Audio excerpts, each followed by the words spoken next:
Namaste, viewers. I'm Vibhuti Jha, and this is Jaipur Dialogue USA. Welcome to the show, and thank you for joining us. Uh, this year has been a truly remarkable year. The month of July is coming to an end, and it seems everything has just gone by in a whisker.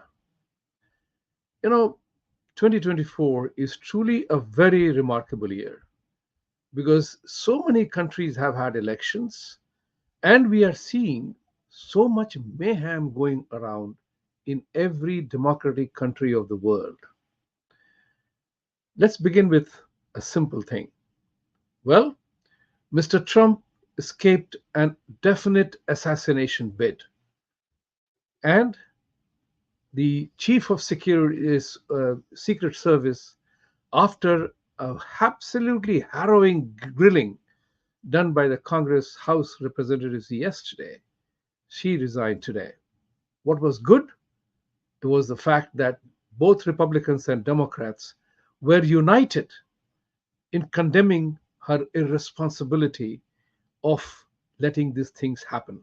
Now, she may not have, she hasn't done it personally, but the agency that was supposed to protect let an event happen. This is very important to bear in mind. Let an event happen. Because what is wonderful about technology that I have often shared with you, that technology has brought about a tectonic shift in the way we communicate. People were taking photos. People know now. We know now. I mean, it's something that would have come out as a commission report for the lapses.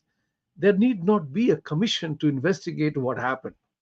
People are investigating. People are finding. People are reporting.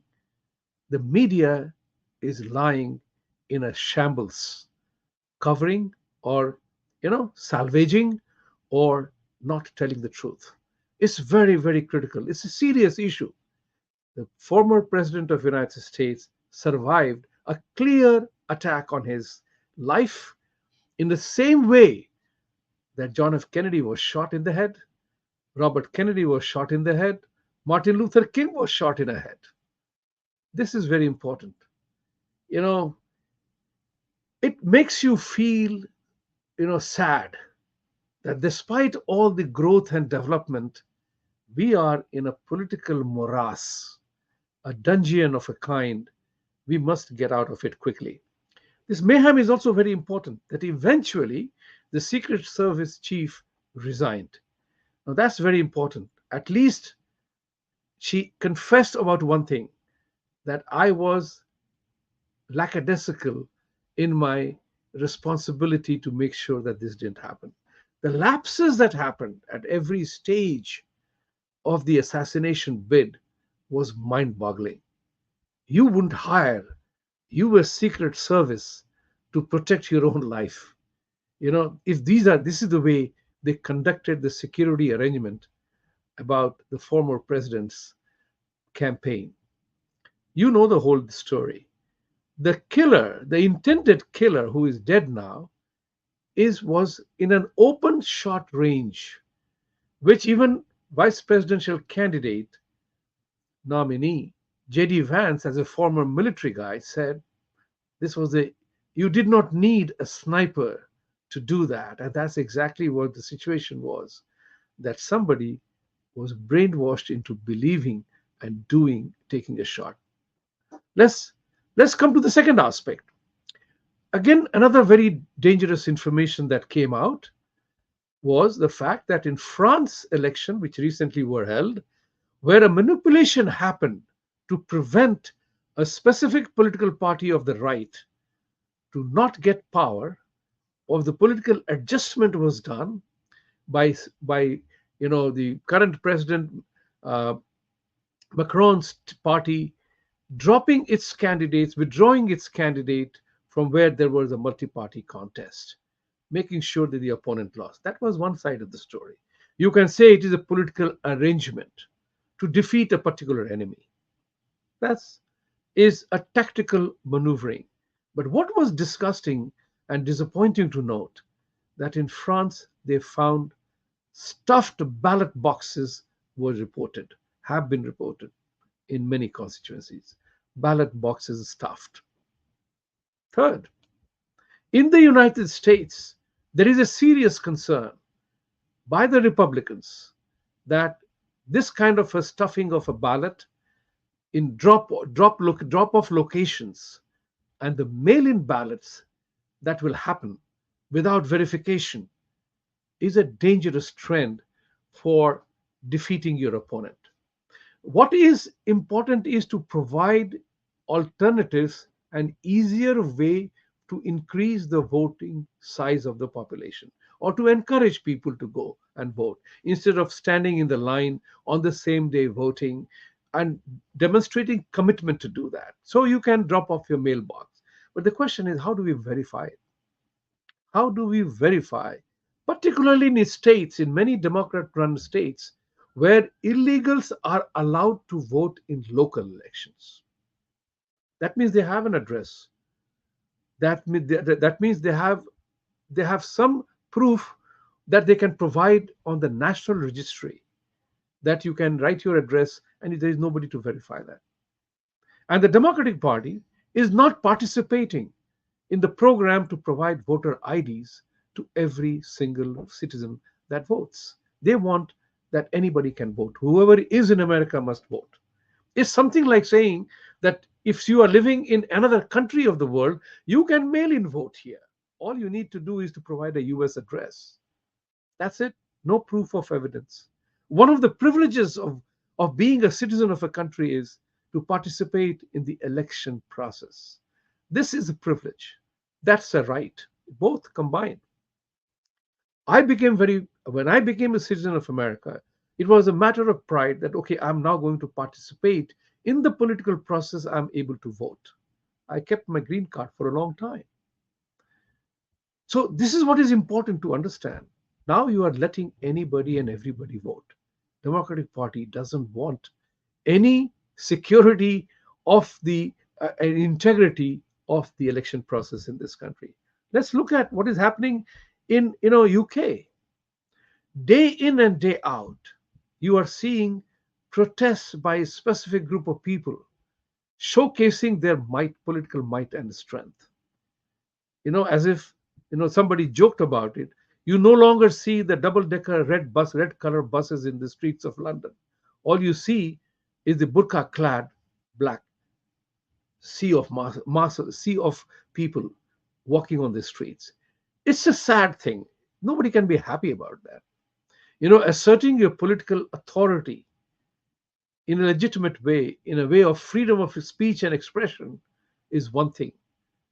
But demonstrating and showing your strength, beating of the cops, beating of the law and order, that's not a sign of a healthy democracy, because the rules are made to run the situation in a healthy manner. Now, look at India. You are day in and day out, you are seeing that in the name of democracy and freedoms, the opposition party makes a statement, their representative makes a statement that the Constitution and Supreme Court will not solve our problem. We have to go to the streets. If you have to go to the street, are you willing to bear the consequences of going out on the street? This is important to bear in mind. And as I have said this before, freedom has become the fault line of democracy, which is what the opponents of democratic rule and opponents of democratic way of life are treating all democracies. What has happened in the process of freedoms? Everything is kosher. Everything is wonderful for those who do not subscribe to that law and order. They do not subscribe to that philosophy. But it is freedom for me, not for you. The people who are indulging in these things, there is called the unholy alliance of leftists and Marxists and Islamist extremists, who are taking advantage of the freedom to destroy a freedom of life that we have chosen to live under, a system that we have defined. Look at India, for example. It looks like India has become a happy hunting. Why India alone? India, United States, UK, France, EU, the entire democratic world has become a happy hunting ground for those criminals and thugs who do not believe in the rule of law. They take advantage of the rule of law and the compassion of the society. This is the time for tightening the belt. Because one thing that happens in democracies, it takes time to prove anything. The due process of law becomes a convenient tool. And if what you notice, what is very dangerous trend is that judiciary and media, who are not directly involved in legislation and executive, judiciary, is a third important leg. They have cases pending, and people are now saying a judiciary is under attack because those who lose their case, they say judiciary is compromised. Those of us in India, we know how Indira Gandhi had coined the term committed judiciary. Her claim to this particular word was, we appoint the judiciary and they better be loyal to us. That's the issue which is very important. Insofar as media is concerned, it has become totally untrustworthy. The mainstream media is so very vicious in promoting an agenda, not a thought, an agenda. It's very important to know. So when countries where the rule of law is being abused in its own way, lecture you and I how we must conduct ourselves, that's what needs to be taken care of. So, ladies and gentlemen, I did not want to refer to any specific issue, but this is a matter of concern for every right thinking person, that it's time to speak up, contest, fight, argue, debate. But if your voice is silenced, then the system must arise. Media is untrustworthy. They are peddling an agenda. So this is an era, this is a year 2024, where up to November, when the last elections of this country will happen, presidential election will happen, many senators, congressmen, and many legislative assemblies will be, legislative councils will be elected. Democracy is under stress, severe stress. And with the assassination attempt on Trump, which failed thankfully, you are going to see, if Trump wins the election, you are going to see significant amount of exposures happening. And it's high time. It's high time. Even in India, we see two largest democracies, two most prominent democracies of the world. You are seeing judiciary making a fun of itself, and the system being exploited in a rather nefarious manner. With these words, I leave this thought to you, that what will an ordinary citizen do? How must we respond? That's the power of the ballot you have. Do not get carried away by the emotional element of election campaign or the sentimentality of a name here or there.